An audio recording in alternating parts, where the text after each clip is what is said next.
அதில் அல்லா திருப்தி அடைவான்னு நீங்களா நினைச்சுக்கிட்டீங்கன்னா அது ஒரு தப்பு. வணக்கம் குறைவாக இருந்தாலும் கொஞ்சமா வணங்கினா கூட அது தொடர்ச்சியாக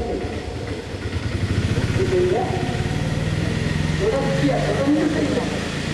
இடைவிடாம அதை குறிப்பிட்ட ஒரு நேரத்தில் ஒன்று செஞ்சீங்கன்னு வைங்க, அது தொடர்ந்து செஞ்சுக்கிட்டே வாங்க.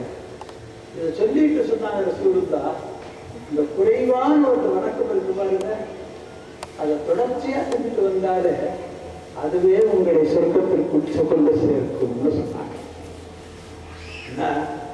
ஆனா நம்ம அதை விட நம்ம என்ன நினைச்சிட்டு இருக்கோம், ராத்திரி பாடு பூரா கொடுத்துக்கிட்டே இருக்கணும், அப்பாவுக்கு தொழுவணும், இஸ்ராக்கு தொழுவணும், துஹா தொழுவணும், தாஜத்தை தொழுவணும், இதெல்லாம் தொழுதாக்கா சொல்றது